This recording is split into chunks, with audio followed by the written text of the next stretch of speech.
Good day, everyone. Our topic for today are the theory of multiple intelligence. But before that, let us know who is Howard Gardner. Howard Gardner is an American developmental psychologist best known for his theory multiple intelligence as outlined in his 1983 book Frames of Mind. Gardner undertook most of his formal training and graduate work at Harvard University, where he earned a bachelor degree in social relations in 1965 and a doctoral degree in developmental psychology in 1971. His many academic appointments include a professor Chief of Neurology at Boston University School of Medicine 1984 to 2005 and a Professorship of Education at the Harvard Graduate School of Education in 1986 and 1998, where he was appointed the John H. and Elizabeth A. Hobbs Professor of Cognition and Education in 1998.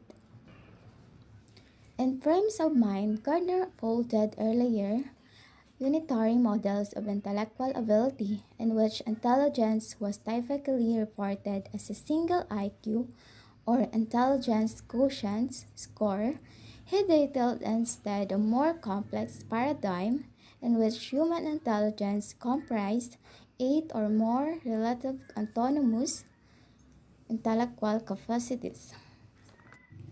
According to Howard, all people have different kinds of intelligence. He further argues that we all have these eight types of intelligence. The first one is linguistic intelligence. Linguistic intelligence deals with sensitivity to the spoken and written language. People with linguistic intelligence has the ability to use language to think, express ideas, understand complex meanings, and the capacity to use language to accomplish certain goals. Also, people with linguistic intelligence have an ability to analyze information and create products involving oral and written language, such as speech, book, and memos. Some careers that use linguistic intelligence are the writer, editor, prop reader, science writer, a lawyer, and a spokesperson, and others use language. The second intelligence, according to Gardner, is logical mathematical intelligence. It refers to the capacity to analyze problems logically, carry out mathematical operation, investigate issues scientifically. So, if you have this kind of intelligence, you are good in short, you are good in math. So, if you have this characteristic of being good at analyzing problems logically, able to think about issues scientifically, you have this kind of intelligence.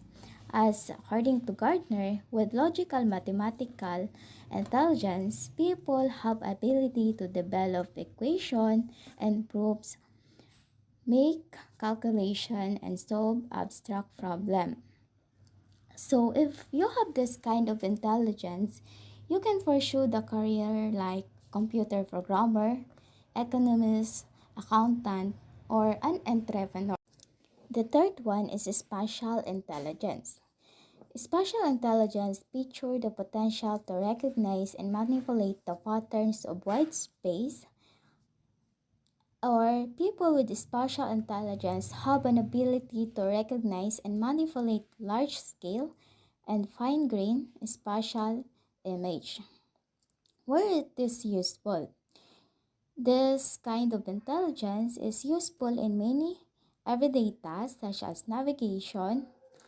Also, it is important for those sculptors, surgeons, chess player, graphic artists, or architects, or in many careers such as architecture, design, photography, photography, and writing.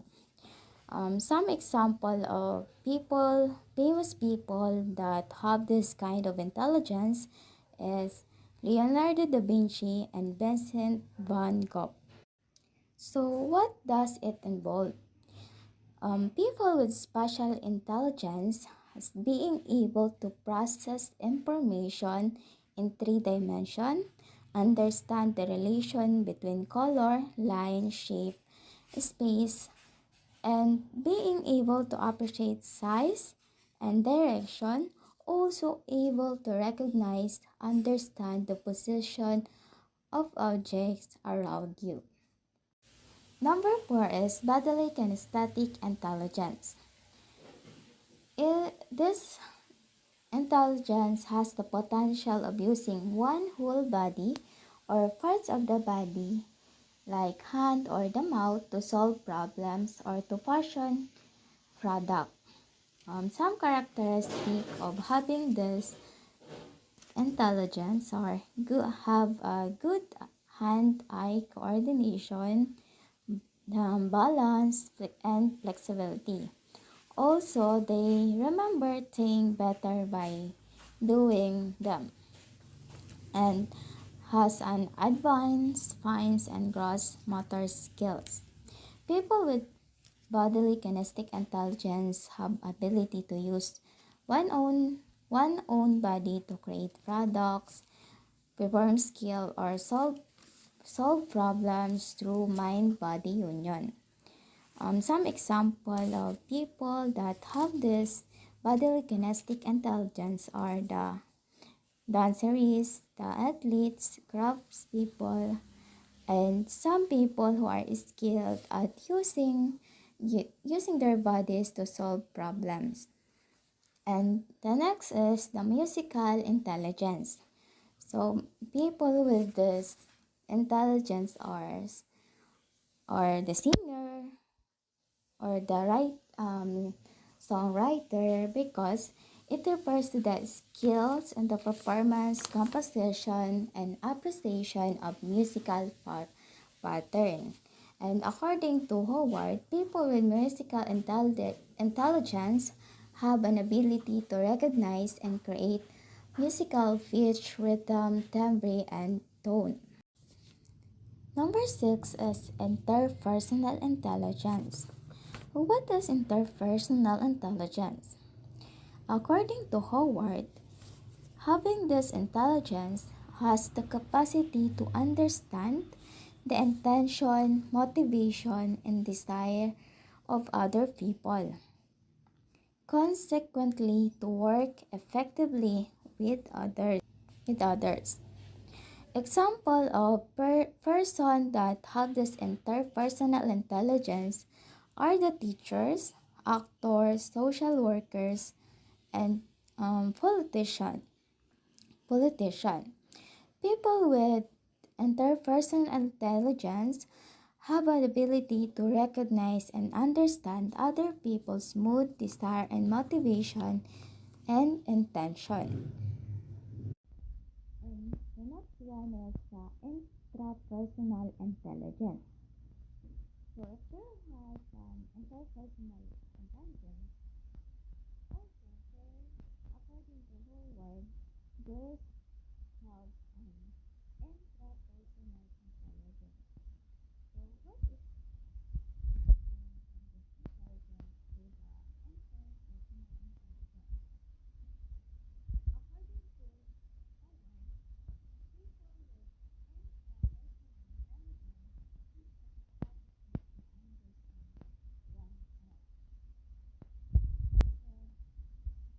has ability to understand yourself, including your thoughts, feelings, and motivation.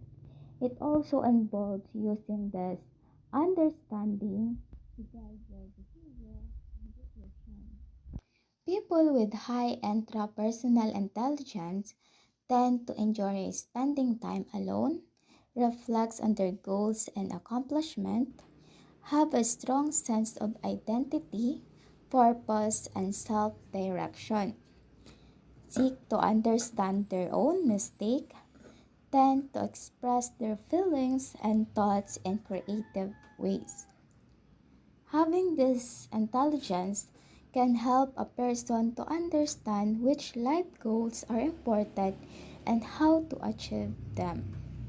Because people with intrapersonal intelligence, as I said, it has an ability to recognize and understand his or her own moods, desire, motivation, and intention in life. And the last one is the naturalist intelligence. So, what is naturalist intelligence? Having this intelligence has the ability to learn, adapt, and think in a flexible way. The characteristic of this intelligence is people come up with new ideas and solutions, or he or she can adjust to the changing environment. As, as naturalist intelligence involves expertise in the recognition and classification of numerous species, or it involves the flora and fauna of one's environment.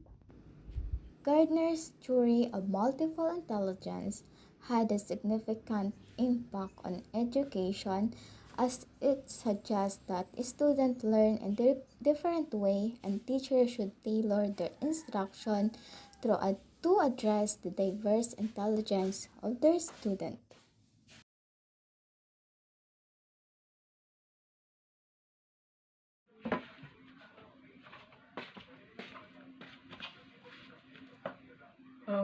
Pleasant morning to each and every one of you, and I want to continue our discussions for today.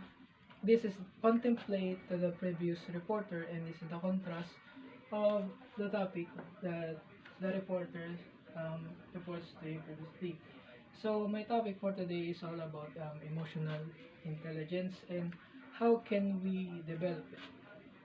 So, emotional intelligence is the ability to recognize, understand, and manage your emotions, and to recognize, understand, and influence the emotions of others.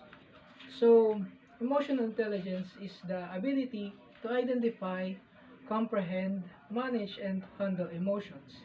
This ability starts with recognizing and managing one's own emotion and then those of others. Emotional intelligence is also known as emotional quotient or EQ. The term has been around since 1960s but was made popular in the late 1955 by Daniel Goleman in his best-selling books Emotional Intelligence. EQ or EI differ from IQ. IQ stands for Intelligence Quotient, and IQ is a score of a person's problem-solving abilities measured through standardized psychometric tests. IQ is a person's capacity for reasoning which is useful, but what IQ does not assess is how a person interacts with others. That is where EQ becomes important. Emotional intelligence is important as it is a foundational to all relationships. To relate to people, we need to understand our emotion and relate to those of others. But EQ is of particular importance for leaders and teachers as well. So, emotional intelligence has been cited as a core of effective leadership. So, leadership at its most basic level is influence, and therefore, if you want to influence people, you need to know how they think.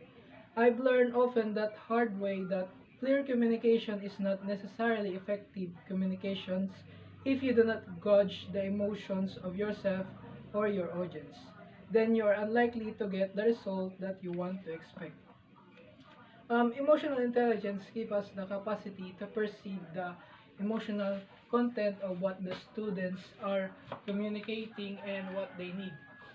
That allows us as becoming future teacher to interact effectively with an individual or team, gauging how they are feeling and what they are need in terms of support, encouragement, and help in order for them to develop and perform at high levels.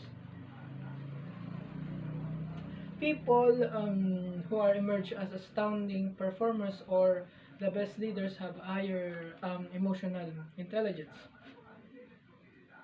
So emotional intelligence is learned and learnable at any form of life. Unlike IQ, which is barely budgets over the courses of our life, emotional intelligence can change. It's learned and learnable at any point in life. So let's discuss the four domains of emotional intelligence. The first one is self-awareness. Self-awareness is the ability to understand your feelings and how they shape your perception, thoughts, and impulse to act. It helps you diagnose your current state. So, self-awareness means you have to know what you are feeling, you know how to, you know how it shapes your perception and you your thoughts and your impulse to act. This means I'm talking about emotional self-awareness is what I'm talking about. Emotional directs attention, so knowing what you're feeling and how strongly you're feeling it and where it driving you to attend, it's extremely important because your attention creates your reality moment a moment. So self-awareness gives you a kind of diagnosis of where I am right now. So maturity is about widening the gap between impulse and action. So maturity is sometimes defined as widening the gap between impulse and action, as I've said. And action, self-awareness is the least visible part of emotional intelligence. But we find that people with low in self-awareness are unable to develop strength very well in other parts of emotional intelligence. So people that are high in self awareness, however, are able to develop excellent across the board, and very often self-awareness can be improved by a better understanding of our strengths and weaknesses and by undertaking reflective exercises just as such as journaling. So the second domains is self-management. Self-management is the ability to regulate and control your emotion, thoughts, and um, behaviors. So emotional, there are some um, key figures in self-management. The number one is the emotional balance or self-control. Learning handle upsetting emotions so they don't disrupt your focus. So emotional balance is handling upsetting emotions so they don't get in the way of what you have to do right now. Another aspect of emotional intelligence is the positive outlook. So, positive outlook is trying to see the bright side of things no matter what happens. So, positive outlook is marshalling positive emotions, seeing the bright side of things, not just the glasses half empty, but feeling pretty good about what's happening, no matter what happened, and that lets you also be agile. So the next one is adaptability, embracing a growth mindset, the belief that everyone can improve. So adaptability, another aspect, adjust to changing situation is one to have a growth mindset. See yourself as able to improve and others people able to improve too. The next one is the achievement orientation, staying focused on your goals despite distractions. So achievement orientations, and finally you want to keep your eye on a goal that matters despite the distraction of the day. So the goal focus on emotional self-management. One very effective way to improve self-management of emotion is by using breath techniques, and it's worth knowing and practicing couple to see what works best for you. And if you are unsure about where to start, and there are some methods on the internet for you to try out. The another model of emotional intelligence, the third part is the social awareness. Social awareness is the ability to gauge your environment and understand the emotions, needs, and perspective of others. Um, Example, empathy. So, awareness, which is one sense means sensing how someone um, or somebody works. It's a kind of system point of view that, but I think as a leader, what makes more is empathy. So empathy is how you tune into your people around you, the people above you, to the side below you, um, and to the side below you, and other aspects to be shared on.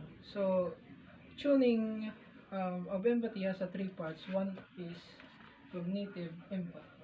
Cognitive empathy is understanding someone else's perspective.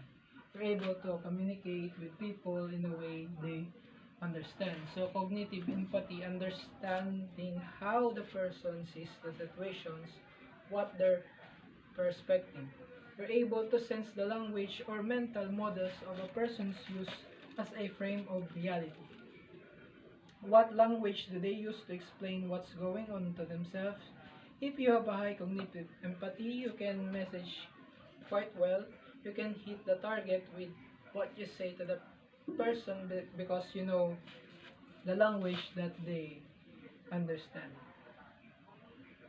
The second part is the emotional empathy, understanding someone else's feelings when you're tuned into your connect to the person through yung unconscious inner signals. So this has to do with the design of social um, circuit, circuitry in the human emotions. Our emotion is designed to lock into the emotions of the person in front of us and to create a pathway that instantaneous, automatic, and unconscious for what the person is doing. Intending the feelings, this let us know what the person feel because we feel it too. We get an inner signals that tell us what's going on with the other person, um, and helps us keep our interactions on the same page on the target emotionally. The third part of the empathy is which thing I think is really important for us of being teacher and also too often just ignore is caring. Caring is when you tune in, you show empathic concern, showing you care helps build trust and rapport with others. Caring is called technically empathic concerns, and it means I know what you think, I know what you feel, but I also care about you. And so teachers have to have this ability for communicate that they care about the person, they concern about them. This and this, by the way, builds huge trust, huge rapports between the teacher and the students. Then, if you want to improve your empathy, then starts by working on your listening skills. There are lots of ways to do this, but one simple way to start is to practice giving someone your full attention and um, not interrupting. Understanding body language will also um, help you um, with your empathy, as you will be able to pick up on the nonverbal signals too. And the fourth part of the emotional intelligence is the last, and also the last part is the relationship management. The ability to effectively build relationship, communicate, and work with others.